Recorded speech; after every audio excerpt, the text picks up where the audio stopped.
What's up, everyone? I'm Abram. And I'm RJ. Welcome to Proverbs. Episode 1, official. Us in China. Let's go. Yeah. Alright. So let's get into it. As we promised, a lot sooner than Abram thought, we're doing China. A lot of recent activity going on. We're going to dive into this. Is World War III upon us? Can we avoid it? If we were to go to war, how would we fare? I'm going to start this off by saying, I will say, we're number one for a reason. Just want to, everyone that's starting here, we're at the top for a reason, so let's go. Tensions with China continued to rise when the Speaker of the House, Nancy Pelosi, visited the island of Taiwan on August 2nd to show Americans' commitment to the Chinese-claimed self-ruled island. Apparently, China didn't like it, as they began military drills with naval ships and planes positioned menacingly close to Taiwan, surrounding the island and sending missiles, at least one, right over the island, and 5 landed in Japanese economic waters. The Taiwanese Defense Ministry strongly opposed the exercises, calling them highly provocative and stating they would take resolute actions. The Chinese took their messages further when they announced that they would halt military and climate ties with the United States, as well as ending cooperation with returning illegal immigrants and transactional crime. Most of the aggression stemmed from the One China principle, which asserts that there is only one Chinese state and that Taiwan is an inalienable part of China and must be unified peacefully, but by force if necessary. Long-standing United States policy is to acknowledge China's claims over Taiwan, but neither accept nor back Taiwan's independence. Although the U.S. has been selling arms to Taiwan for decades, which has historically angered the Chinese, the House Speaker's visit seems to be the straw that broke the camel's back, as the Chinese ambassador to the United States has warned that China will view further U.S. arms sales, official travel to, or naval activity near Taiwan as provocations that will further destabilize relations, as they see our actions as undermining China's sovereignty and territorial integrity.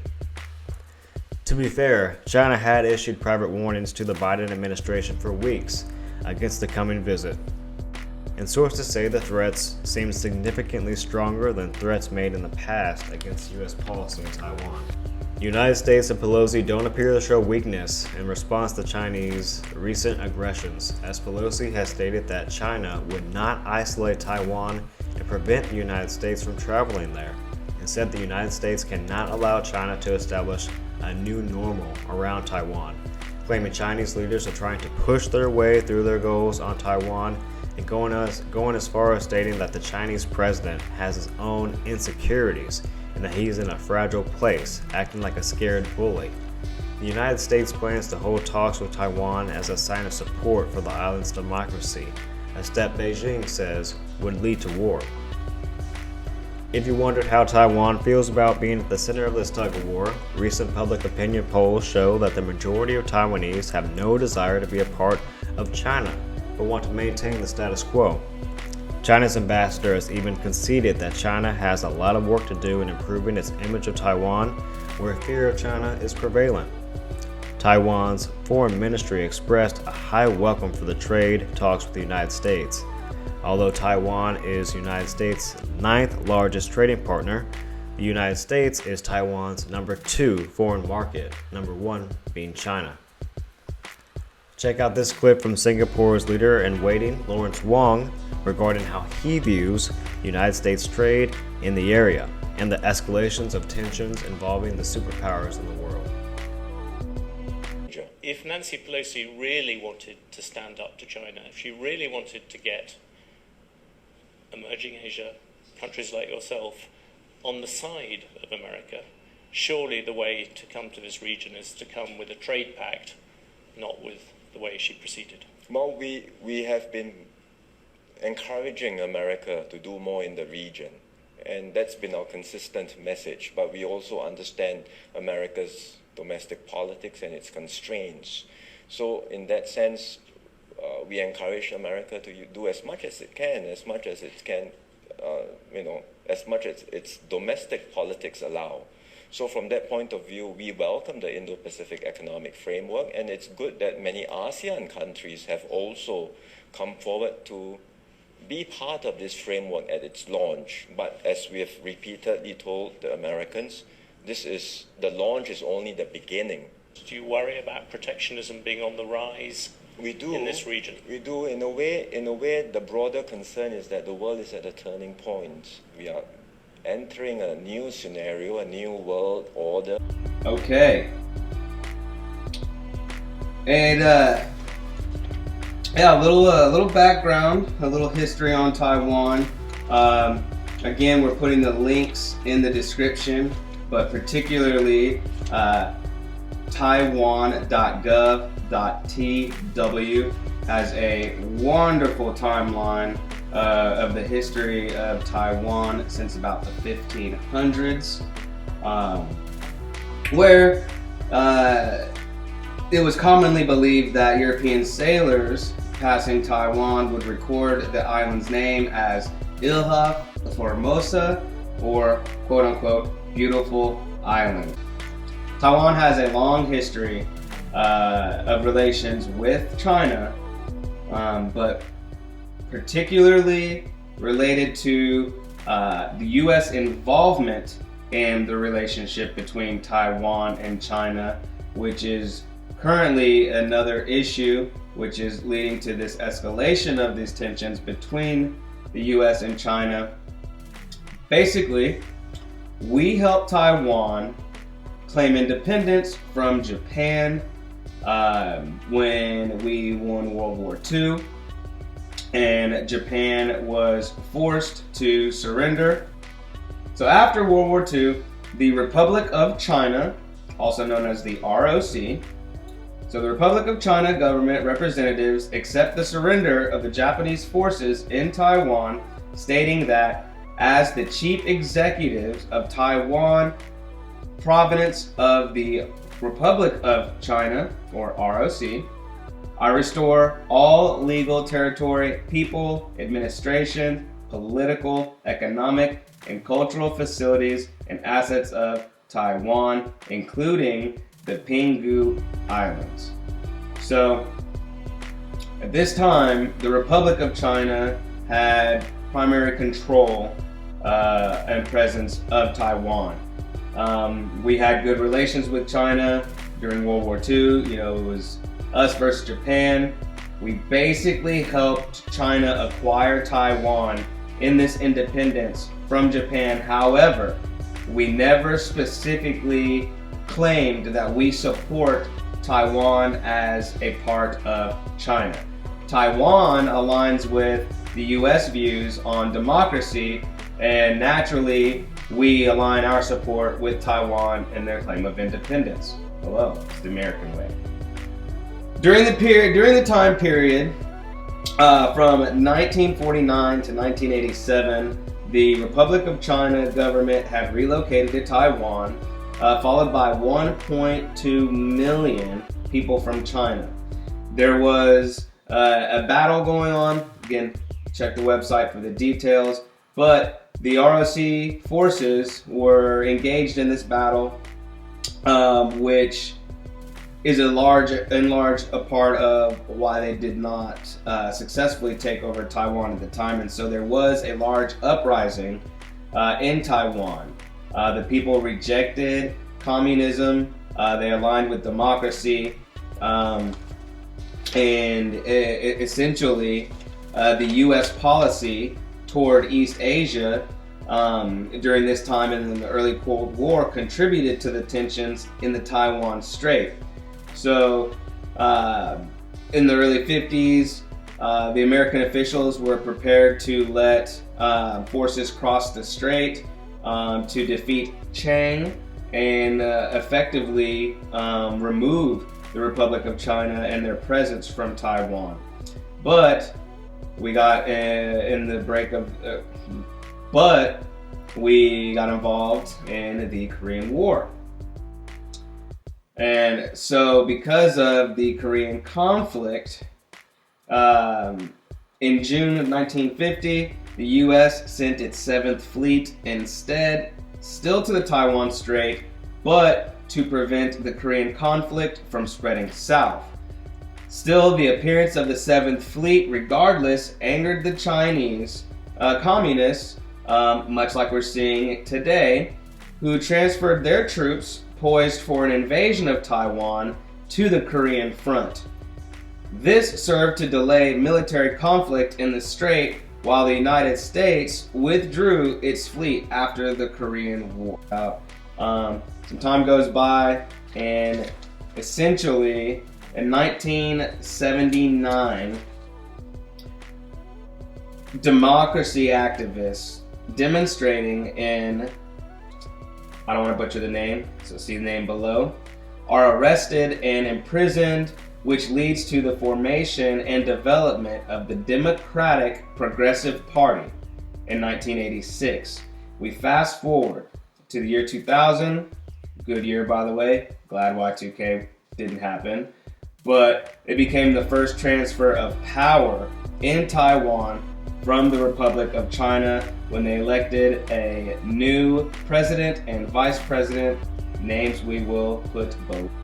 The Republic of China goes on to withdraw from the United Nations. The UN effectively declares the People's Republic of China to be the only legitimate representation of China as concerned by the global body. This leads to essentially the end of the reign of the Republic of China. Now, China feels that Taiwan has always been a part of its mainland. They seek a one China.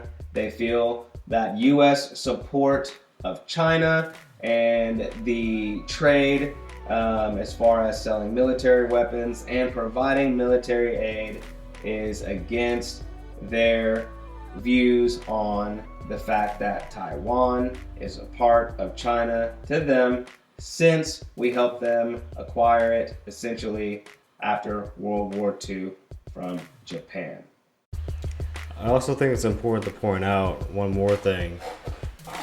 Everything at the end of the day comes down to one thing, and it's money.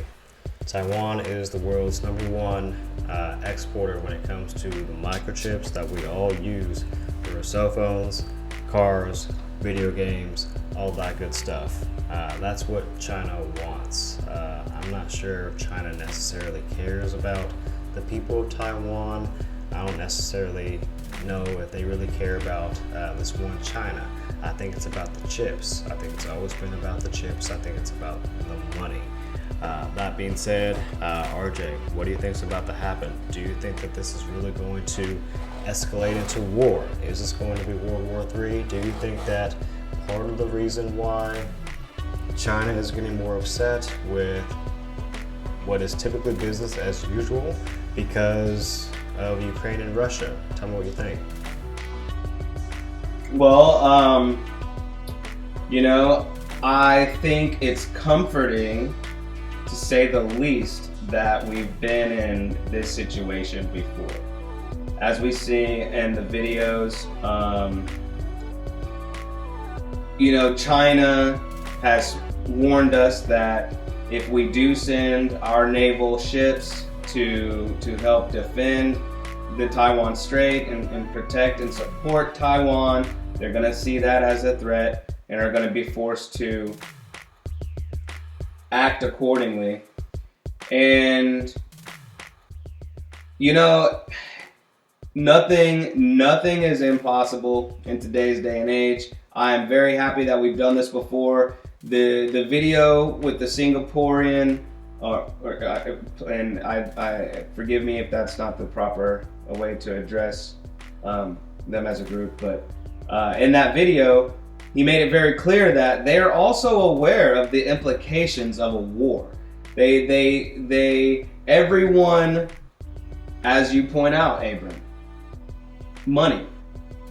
We deal with a large amount of trade with China. We are responsible for a large part of their productivity, and vice versa. Obviously, majority of our products say made in China on them. If we were to go to war with China, we're not going to also be trading goods with China. So that does put a damper on their economy. Also, it would put a damper on our economy. But essentially, I think there's more at play with this. I mean, yes, they've been after Taiwan for some time, as you mentioned, with the data chips, and Taiwan being a large member of trade for us with these data chips. If China were to acquire Taiwan, we would have to do that trade with China. We would have to pay that money with China. We would go through them versus going through Taiwan, and Taiwan having their own independent, financial structure, trade systems and all of that. And like you say, I'm not convinced that they care too much about the people of Taiwan and that they want them to have, a very prosperous and nice life. I don't think that's part of the agenda. I think it's acquiring the resources that come with acquiring Taiwan. We're going to include a video. This is a good segue for this. We're going to include a video that does a breakdown of our military. Us, the US military versus China. They even throw in some Russia. But I am going to say, like I said at the beginning of the video, this is why I said this. We are number one for a reason. If we were to go to war with China, it would be World War III effectively, because Russia is an ally of China. In the video you'll see China has like 20 nukes. They got like 25 nukes, and maybe it's like 250 nukes. We've got like over 6,000 something nukes. Go to war with China, our allies are forced to get involved. Chinese allies are forced to get involved. We see where Russia invaded the Ukraine. I don't know about most people, but for me, it was like I woke up and that was the news story. Oh, we woke up and now Russia's invading Ukraine all of a sudden. Not like there was talks, there was threats. I think there was a little bit of some activity that happened a few years ago, but it came as a surprise to me, and I try to stay current with the news. We could see the same thing happen with China. China could be seeing Russia go and do this and say, okay, now we're going to go ahead and invade Taiwan. If you go to the Taiwan link, the taiwan.gov.tw, you'll see that a lot of the times that China tried to go ahead, or the Republic of China tried to overtake Taiwan, it got involved in other conflicts which spread it thin, and it was unable to be successful. It wasn't able to fully focus its military efforts and its resources into seizing and taking over Taiwan. So if you were sitting in China's seat, or if I was sitting in China's seat, I would say, yeah, those were failures, but we had all these other things going on. I would feel like if I had all of our power, our resources, they can assemble a 200 million man army in the course of a weekend. That's 2/3 of the entire US population. I would feel like we're gonna get a fair chance at this if we can focus all of our resources on it. But again, if they lose us in trade and vice versa, they lose a lot of economic resources, a lot of benefits. A war like this would impact the global economy. I don't believe that they really want to go that far. I think they want us to back off and say, hey, go ahead and, it's over there, it's a part of your land. They see Taiwan like to them as we have Hawaii to us, in my opinion. So that's what I think this is going to amount to. Pelosi doesn't help with saying that he's acting like a scared bully or what have you. They're over there flexing their muscle. North Korea did the same thing, and at the end of the day, everyone knows if this resulted in a nuclear war, everyone loses. The information you guys see in these videos, where you see the comparison of the US military to China, I'm gonna say, and don't quote me on this as like I know this for a fact, but there's some secrets we've got, okay? Yeah, if they've got a YouTube video out with this breakdown, obviously if we can see it, China can see it. So they see that breakdown, but we've got secrets. We've got more than what everybody knows, and we can probably agree that these other nations, China and Russia, do too. Russia and China are sitting at number 2 and number 3, baby, and they don't want to be number 2 and number 3. They're not comfortable number 2 and number 3. We think that we're civilized and we've come so far, and then we see these nations invading other countries and trying to overtake, and it takes us right back to the olden days in the uncivilized way. They want the number 1 spot. We are still... It's easy to forget as Americans and living in such a great country, a relatively free country. You know, I know a lot of this is debatable, depending on what your views are, but it's still nice to be here versus a lot of other places. And it's easy for us to forget, living our lifestyles, that there are other nations in the world competing to be the dominant world power, competing to be in our position. We as America. That's right. He ain't lying. You know, lying.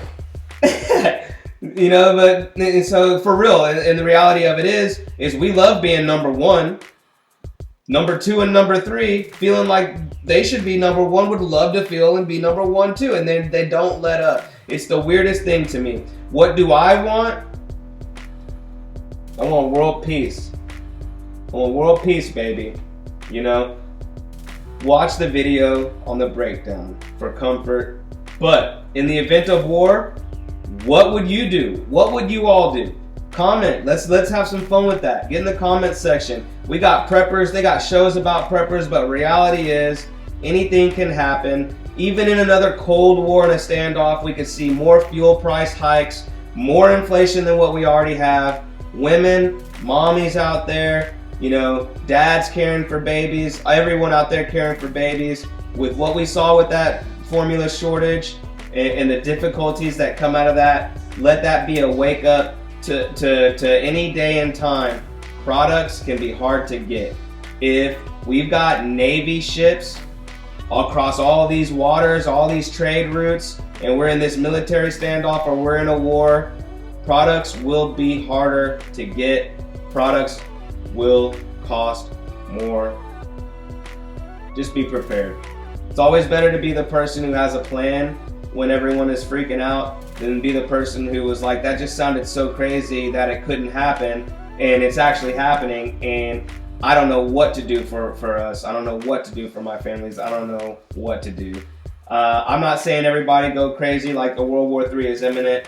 I think it's going to be another standoff. I pray to God it's going to be another standoff.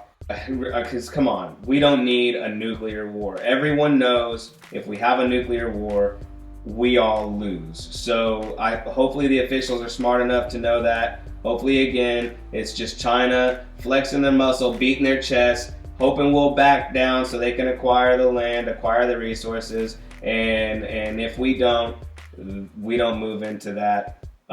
What do you think about that idea? Have them sign a treaty. Let us duke it out between the two of us and leave everybody else out, all the other allies. Let it be just a war between China and the US and see how that fares then, if worst case scenario. I mean, ultimately, it seems like we're at a standstill, like you mentioned a few times before. Both sides are flexing their power. From what I've said, from Pelosi's comments, doesn't seem like she's backing down. I don't feel like she would have the gall to make those kind of comments if she didn't have the full might and support of the United States military backing her. That said, that makes it evident to me that the United States is ready to go to war if necessary. The United Prime States. Minister or, excuse me, like I said, and that wasn't an excuse me to you, as the next in line leader of Singapore was saying, you know, both sides are very aware of the consequences that their actions can lead to if they're not able to come to common ground. But at the same time, Singapore, Taiwan, that whole region, they want trade with these superpowers. They want trade with China. They want trade with the United States. And if they have to go to war to get trade, then that's just going to be a casualty of war.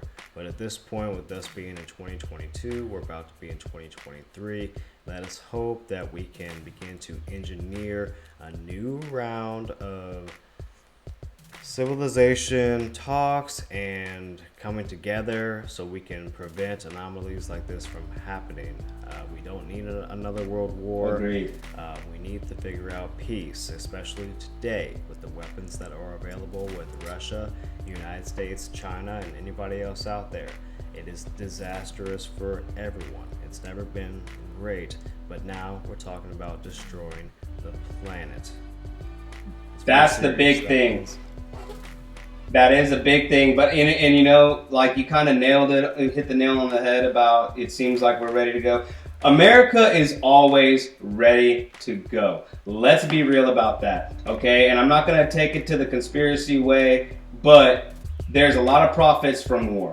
And honestly, if you look at our military, if you look at just from what we know stacking up, we're not afraid that we're going to lose a war with them. Even, I know I said they have the resources to assemble a 200 million man army in the course of a weekend. A lot of their military vehicles are outdated. A lot of their military weapons require multiple people to operate where we don't have to use them. We have advanced technology, advanced weaponry where we need less boots. We need less people. But again, we know we would win the war or a war with China. The thing about it is the repercussions of going to this war, the damages that would be caused. We would all feel it. We would win, but it would sting. It would hurt. You know what I mean? And do we really need to do that? If this, I hope it is just a flex to get us to maybe open up some more trade, but we're always going to align with democracy. Taiwan has made it this far. Taiwan, check them out. Check out their history. They're like the underdog, and they've been fighting for their own, and we agree with that, and so we're not going to let democracy lose, and democracy won't lose. And I mean, for those people who say, oh, there's no way this is going to happen, there's no way we're going to go to war with China, statistically, we've been at war longer than we've had more war than we've had peace as a nation since we've been established as the United States of America. We've been in little wars, Iraq War, but the Korean War was terrible. But again, statistically, I believe we are in the longest period of peace that we've had as an established nation since we've been established as the United States of America. Technically, that could mean we're overdue. The reality of it is, I don't believe we're going to be the first to shoot a missile. If the Chinese send their naval ships there too, I believe that it's going to result in another standoff, because I firmly believe that China does not want to shoot that missile or fire that shot that declares this war with us, of which they will lose, but then cut trade, cut their resources.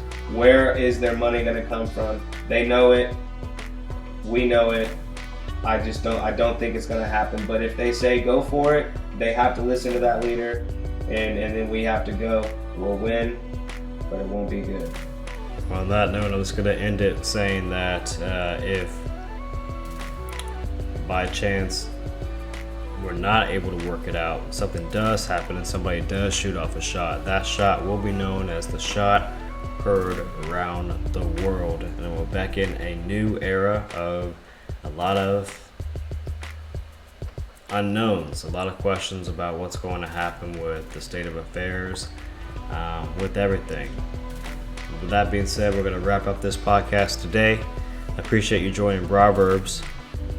We would love for you to return, so light up that like button and ding that bell to subscribe and see what we have in store for you next time. Until then, this is Proverbs. Signing out. Signing off. Proverbs. We out.